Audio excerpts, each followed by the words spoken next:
જોઈશે. Good evening student. સસ્યકાલ પાજી.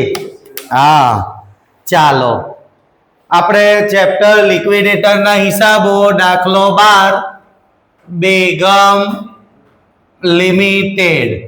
બેગમ limited page number 114. Page number 114. મિલકતો બાજુ આવી જાઓ. રોકડ સિલક બેંક સિલક ટીક કરી દો. દેવા બાજુ આવી જાઓ. શેર મૂડી જવા દો. અનામતો જવા દો. રોકાણ વધઘટ ફંડ જવા દો. ઘસારા ફંડ જવા દો. બાકીનું બધું ટીક કરી દો. એટલે પહેલું કામ આ જ કરવાનું કે મિલકત બાજુ રોકડ સિલક બેંક સિલક ટીક કરી દો. દેવા બાજુ આવી જાઓ. શેર મૂડી જવા દો. અનામતો જવા દો. રોકાણ વધઘટ ફંડ જવા દો. ઘસારા ફંડ જવા દો. બાકીનું બધું ટીક કરી દો. ત્યાર પછી આવી જાઓ વધારાની માહિતી મીન્સ હવાલા. નંબર 1 પ્રેફરન્સ શેર પર 1 વર્ષનું ડિવિડન્ડ ચૂકવવું. એટલે ચૂકવવાનું બાકી પ્રેફરન્સ ડિવિડન્ડ. જુઓ તો પાકા સરવૈયામાં પ્રેફરન્સ શેર મૂડી કેટલા રૂપિયાની કેટલા ટકાની? 1 લાખની 12% લેખે આખા વર્ષનું 12,000 ને બાકી પણ 1 જ વર્ષનું છે. એટલે પ્રેફરન્સ શેર હોલ્ડરોને ચુકવણીમાં લખવાનું પ્રેફરન્સ શેર મૂડી. પ્રેફરન્સ શેર મૂડી કેટલી છે? પ્રેફરન્સ શેર મૂડી 1 લાખ. અને ચૂકવવાનું બાકી preference dividend. Preference dividend 12,000. Preference share હોલ્ડરોને ચૂકવણીમાં પ્રેફરન્સ શેર મૂડી 1 લાખ ને ચૂકવવાનું બાકી પ્રેફરન્સ ડિવિડન્ડ 12,000. બીજો હવાલો મિલકતો વેચતા ઉપજ. એમાં કાયમી મિલકતોના કેટલા ઉપજ્યા? અવાજ નહીં. 2,50,000. ત્યાર પછી સ્ટોક 18,000. ટોટલ 2,68,000. 2,68,000. ત્રીજો હવાલો લોન લીધી હતી ગીરો લોન 13,000ની. તો 13,000ની લોન લીધી. ગીરવે મૂક્યા રોકાણો. રોકાણો એ જ લોકોએ જેની પાસે ગીરવે મૂક્યા હતા એ જ લોકોએ 25,000માં વેચી દીધા. એટલે એમની પાસે 25,000 આવ્યા. એમને લેવાના હતા 13,000 લઈ લીધા. બાકીના 12,000 આપણને રિટર્ન આપ્યા. એટલે એ જશે ગીરવે મૂકેલ મિલકતની ઉપજનો વધારો 12,000. એટલે લોન લીધી હતી 13,000ની. ગીરવે મૂક્યા રોકાણો. રોકાણો એ જ લોકોએ 25,000માં વેચી દીધા. એટલે 25,000 એમની પાસે આવ્યા. એમને લેવાના થતા હતા 13,000. લોન આપણને તો 13,000 આપી દીધી. 13,000 લઈ લીધા. વધારાના આપણને પાછા આપ્યા. એટલે આવક ગીરવે મૂકેલ મિલકત જે મિલકત ગીરવે મૂકી એની ઉપજનો વધારો. જેના પર મહેનતાણું ગણવાનું નથી. નંબર 2 વિસર્જન ખર્ચ 3,680. 3,680. 5 લિક્વિડેટરનું મહેનતાણું. એમાં 1 લિક્વિડેટરે ઉપજાવેલ રકમ પર 5%. લિક્વિડેટરે મિલકતની ઉપજ પર 5%. મિલકતની ઉપજાવેલ રકમ પર 5%. લિક્વિડેટરે મિલકતની ઉપજાવેલી રકમ પર 5%. પસંદગીના લેણદારોને ચૂકવેલ રકમ પર 4%. બિન સલામત લેણદારોને ચૂકવેલ રકમ પર કેટલા ટકા? 3%. પ્રેફરન્સ શેર હોલ્ડરોને ચૂકવેલ રકમ પર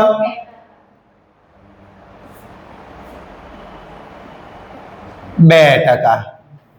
અને પ્રેફરન્સ શેર હોલ્ડરોને બીજી વધારાની રકમ પણ ચૂકવાશે. જે રેગ્યુલર ચૂકવવાની એ તો ચૂકવાશે જ, બીજી વધારાની ચૂકવાશે એટલે એના પર વધારાનું મેન્ટેન આવશે એટલે સમજાવીશ. અને ઇક્વિટી શેર હોલ્ડરોને ચૂકવેલ રકમ પર 1%. બરાબર. આ લિક્વિડેટરનું મહેનતાણું. એમાં લિક્વિડેટરે મિલકતની રકમ ઉપજાવી 2,68,000, એના 5%, 13,400. મિલકતના ઉપજાવ્યા 2,68,000, એના 5%, 13,400. પસંદગીના લેણદારોને ચૂકવેલ રકમ નથી, હમણાં નથી એટલે હમણાં મહેનતાણું ગણાય? Question mark. બિન સલામત લેણદારોને ચૂકવેલ રકમ પર 3%. કેટલા ચૂકવ્યા ખબર? Question mark. Preference share holder કેટલા ચૂકવ્યા ખબર નથી? Question mark. Equity share holder કેટલા ચૂકવ્યા ખબર નથી. એટલે આ બધું કેટલું ચૂકવ્યું એ ખબર નથી. હાલની તારીખે તો પસંદગીના નથી, આ નથી, એટલે હમણાં મહેનતાણું ગણાય નહીં. ચૂકવેલ રકમ ખબર પડશે ત્યારે ગણીશું. ત્યાર પછી 7 આર્ટિકલ્સ ઓફ એસોસિએશનમાં જોગવાઈ છે કે ઇક્વિટી શેર હોલ્ડરોને ચૂકવ્યા પછી આ ઇક્વિટી છેલ્લે તમે ઇક્વિટી શેર હોલ્ડરોને ચૂકવણીમાં ઇક્વિટી શેર હોલ્ડરોને પણ ચૂકવાઈ જશે. બધું ચૂકવાઈ જશે. ત્યાર પછી જો રકમ બચશે એના 30% પ્રેફરન્સ શેર હોલ્ડરોને અને 20% પ્રેફરન્સ શેર હોલ્ડરોને અને બાકીના 80% ઇક્વિટી શેર હોલ્ડર. એટલે આપણને લાસ્ટ સેન્ટેન્સમાં જ કહી દીધું કે ઇક્વિટી શેર હોલ્ડરોને ચૂકવ્યા પછી જે રકમ બચે એના 20% ભાગ, હા તો 80% ભાગ. એટલે અહીંયા જ લીટીમ તમને કહી દીધું કે બધું ચૂકવાયા જ જશે ને ત્યાર પછી પણ રકમ બચશે ને જે બચશે એમાંથી 20% પ્રેફરન્સ શેર હોલ્ડરોને ચૂકવજો અને 80% ઇક્વિટી શેર હોલ્ડર. એટલે પ્રેફરન્સ શેર હોલ્ડરોને 2 વાર ચૂકવાશે, એક રેગ્યુલર, બીજી વધારાની. ઇક્વિટી શેર હોલ્ડરોને 2 વાર ચૂકવાશે, એક રેગ્યુલર, બીજી વધારાની. એટલે આપણને એ જ કહી દીધું છેલ્લા મુદ્દામાં જ કે બધું ચૂકવાઈ જશે શાંતિથી. જે રકમ બચે એના 20% પ્રેફરન્સ શેર હોલ્ડરોને, 80% ઇક્વિટી શેર હોલ્ડરોને. ચલાઈ જાઓ, ટીક કર્યું એ બાજુ. મિલકત બાજુ રોકડ શિલ્લક કેટલી? 2,60,000. આવી જાઓ દેવા બાજુ. શું ટીક કર્યું? ડિબેન્ચર કરતા બોજ ધારી લેણદાર કેટલા ટકાના? ઓકે. ડિબેન્ચર હા જોઈ લો તો એનું બાકી વ્યાજ આપ્યું જ નથી, આપ્યું હોય તો લખી દેવાનું. ત્યાર પછી ગીરો લોન, એ તો આવી ગયું ને. લોન લીધી હતી 13,000ની, ગીરવે મૂક્યા રોકાણો એ જ લોકોએ 25,000 માં વેચી દીધા. 25,000 એમની પાસે આવ્યા એટલે એમને એમના 13,000 લઈ લીધા, 12,000 આપણને પાછા આપ્યા. આવા પ્રોવિડન્ટ ફંડ સલાહ પસંદગીના લેણદારો કેટલું? 15,000. આ પ્રોવિડન્ટ ફંડ કામદારોનું કે સલામત, કર્મચારીનું કે પસંદગી, કશું ના કે પસંદગી, કોનું છે ના કે એટલે પસંદગી. ત્યાર પછી કોની? કર્મચારી એટલે ક્યાં જશે? પસંદગી. કામદારોનું સલામતમાં, કર્મચારીનું હા કર્મચારીની ગ્રેજ્યુઇટી કેટલી? 25,000. ત્યાર પછી લેણદારો બિન સલામત 16,000. ત્યાર પછી કોનો? કામદારનો. કામદારનો હોય તો ક્યાં જાય? સલામતમાં. કામદારનો કેટલો? 12,000. પછી બેંક ઓવરડ્રાફ્ટ એટલે બેંક પાસેથી ઉછીના લીધા, બેંક પાસેથી દ્રષ્ટિ ઉછીના લીધા 22,000 ગીરવે મૂકો. સ્ટોક, એ સ્ટોક લિક્વિડેટરે કેટલામાં વેચ્યો? 18,000 માં. એટલે લિક્વિડેટર પાસે આવ્યા 18,000. કેટલા આવ્યા? ને અમે જોશે ઓવરડ્રાફ્ટ કેટલો છે? 22,000. તો તમે ચૂકવી કેટલા શકશો? 18,000 આવ્યા તો 18,000. કેટલા નહીં ચૂકવી શકો? હા, જેટલા ચૂકવી શકો એટલા સલામત, ને નહીં ચૂકવી શકો એટલા હા. તો સલામત લેણદારોમાં બેંક ઓવરડ્રાફ્ટ કેટલો ચૂકવી શકશો? હા, એ સલામત. કેટલો નહીં ચૂકવી શકો? એ બિન સલામત. પત્યું? જેટલું ચૂકવી શકો એટલું સલામત. દેવું જેટલું ચૂકવી શકાય એટલું સલામત, ના ચૂકવી શકાય એટલું હા. નહીં તો ચોખ્ખું જ કહી દીધું કે ઇક્વિટી શેર હોલ્ડરોને ચૂકવ્યા પછી જો રકમ બચે તો એના 20% ભાગ પ્રેફરન્સ શેર હોલ્ડરોને, 80% ઇક્વિટી શેર, એટલે બધું જ ચૂકવાઈ જશે. એટલે બધી રકમ બહાર કાઢતા ચાલો. ચાલો અહીં કહી દીધું છે એટલે આપણને ગળા સુધી ખબર પડી ગઈ કે ઇક્વિટી સુધી ચૂકવાઈ જશે. ચાલો સલામત. હા, વિસર્જન ખર્ચ 80. મહેનતાણું હમણાં બહાર જાય, હજુ બાકી છે. પસંદગીના 40,000. તરતા બોજધારી 74,000. બિન સલામત 20,000. ચડેલું વ્યાજ નથી. પ્રેફરન્સ શેર હોલ્ડરોને 1,12,000 તો ચૂકવાશે જ, બીજા વધારાના ચૂકવાશે. એટલે અહીં ક્વેશ્ચન માર્ક કરીને રાખવું, રકમ બહાર કાઢતો નથી. ક્લિયર? અને ઇક્વિટી શેર હોલ્ડરોને ઇક્વિટી શેર મૂડી કેટલી ચૂકવાશે? કેટલી છે જુઓ? 2 લાખ. બીજી વધારાની ચૂકવાશે. શું કરીને રાખવું?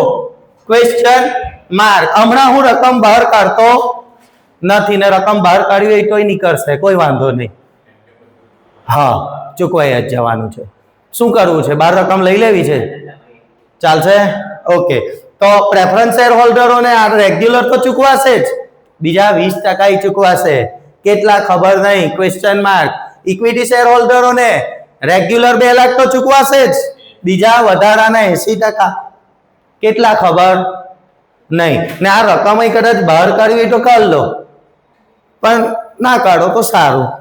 કેમ કે આપણને ખબર છે કે પ્રેફરન્સ શેર હોલ્ડરોને હજુ બીજા વધારાના ચૂકવાશે, ઇક્વિટી શેર હોલ્ડરોને બીજા વધારાના ચૂકવાશે.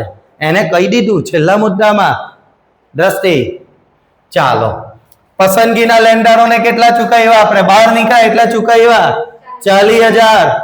એના 4%, 1600. બિન સલામતને કેટલા ચૂકવ્યા? એના 3%, 600. પ્રેફરન્સ શેર હોલ્ડરોને કેટલા ચૂકવશો? 1,12,000. હા, આટલા તો આ તો કન્ફર્મ જ છે ને, ચૂકવાઈ જવાના જ. આ ચૂકવાઈ જશે, બીજા વધારા નહીં ચૂકવાશે. 1,12,000 એના 2%, 22,40. બરાબર ને? ઇક્વિટી શેર હોલ્ડરોને કેટલા ચૂકવાશે? 2 લાખ. એના 1%, 2,000. અને પ્રેફરન્સ શેર હોલ્ડર ને બીજા વધારાના ચૂકવાશે એટલે question mark. Equity share holder ને બીજા વધારાના ચૂકવાશે, ક્વેશ્ચન માર્ક. ના વધારાની રકમ ચૂકવાશે ને એટલે લિક્વિડેટર નું પેલું વધારાનું મહેનતાણું પણ બીજું આવશે. એટલે ચોખ્ખું તો ગણિત છે ફેજાન. બીજા વધારાના ચૂકવાય તો વધારાનું મહેનતાણું નહીં માગે? હા, ના આવે ને એવું કઈ. એટલે વધારાની ચૂકવાશે એટલે લિક્વિડેટર કહેશે મારું વધારાનું, અથવા તમે આ રકમ હમણાં બહાર લઈ લો, ચાલશે, કોઈ વાંધો નહીં. બરાબર, તમારી મરજી. ચાલો, મહેનતાણું મેં હજુ બહાર નહીં લઉં, બરાબર. કેમ નહીં લઉં? કેમ કે પ્રેફરન્સ શેર હોલ્ડરોને બીજા વધારાના ચૂકવાશે એટલે વધારાનું મહેનતાણું લાગશે. ઇક્વિટી શેર હોલ્ડરોને બીજા વધારાના ચૂકવાશે, વધારાનું મહેનતાણું લાગશે. એટલે હમણાં મહેનતાણું બહાર નીકળે નહીં અને આ બે પણ બહાર નીકળે નહીં. કાઢવા હોય તો લઈ શકાશે, હા, એનો બહુ ટેન્શન નહીં. હવે કુલ આવક ચાલો કરતા ચાલજો. કુલ આવક કેટલી? 5 લાખ. હા, માઇનસ સલામત લેણદારો 30,000. 5 લાખ માઇનસ વિસર્જન ખર્ચ 3,680. 5,6,320 માઇનસ લિક્વિડેટર નો જે છે એ બાદ કર. જે છે એ જ 13,400 વત્તા 1,600 વત્તા 600 વત્તા 2,240 વત્તા 2,000 કેટલા?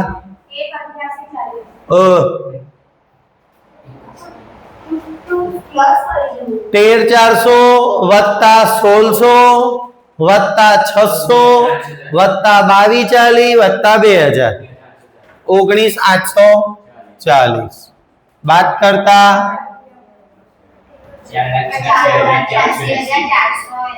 4,86,480 માઇનસ પસંદગીના લેણદારો 40,000.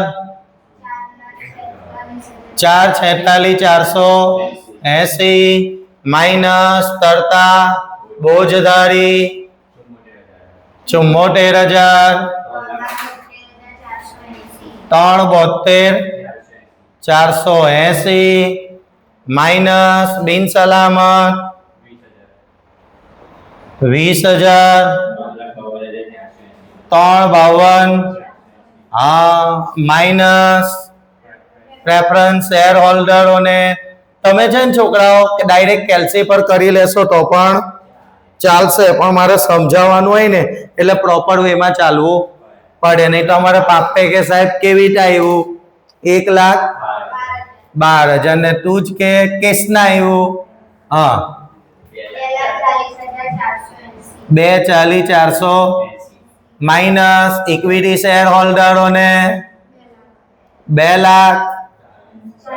એટલે આપણી પાસે બચ્યા 40,480. બધી ચુકવણી કર્યા પછી આપણી પાસે બચ્યા 40,480.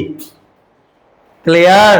એનો 20% ભાગ પ્રેફરન્સ શેર હોલ્ડરોને, 80% ભાગ ઇક્વિટી શેર હોલ્ડરોને.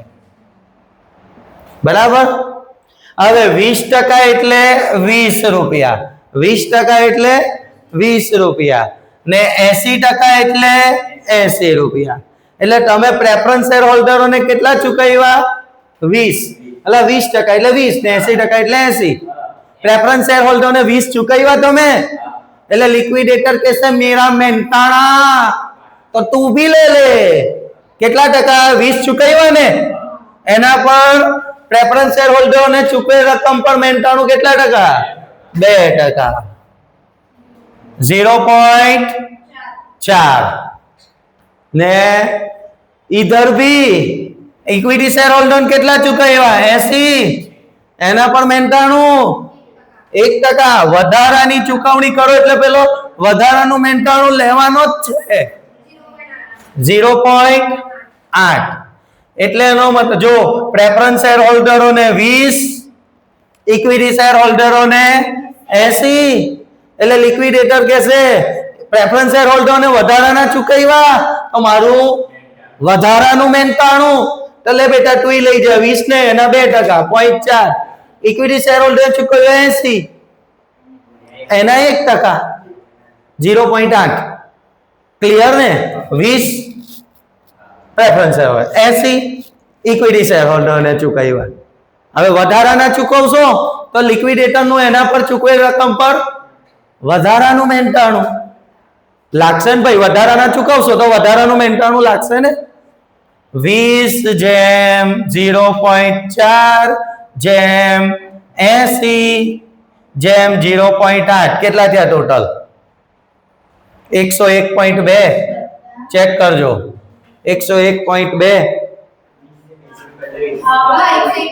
હા ચાલો એટલે 40,480 ગુણ્યા 20 ભાગ્યા 101.2 કેટલા આવ્યા? 8,000 એટલે પ્રેફરન્સ શેર હોલ્ડરોને 8,000. ચાલો 99 40,480 ગુણ્યા 0.4 ભાગ્યા 101.2 160 ડાયરેક્ટ કરી દો ને. પ્રેફરન્સ શેર હોલ્ડર ચૂકવેલી રકમ 8,000 ને તો એનો 2% 160. ચાલો એ જ રીતે અહીંયા 40,480 ગુણ્યા 80 ભાગ્યા 101.2 કેટલા? 32,000.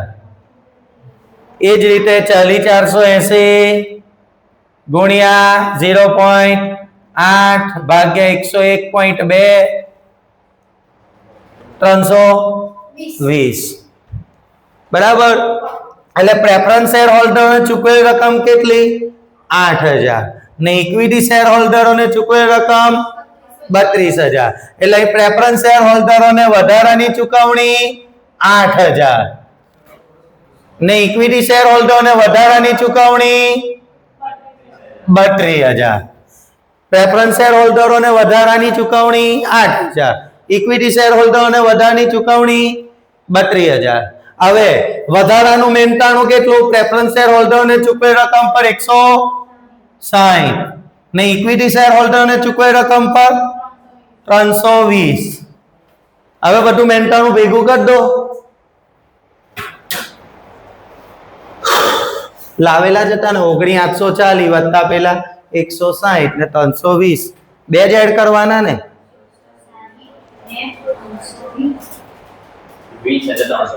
20,320 ને આ બાજુ ફાઇનલ રકમ પ્રેફરન્સ શેર હોલ્ડરોને કેટલી? 1,00,000 વત્તા 12,000 વત્તા 8,000 1,00,000 ને ઇક્વિટી શેર હોલ્ડરોને 2,32,000. જય હિન્દ, જય ભારત. કેટલી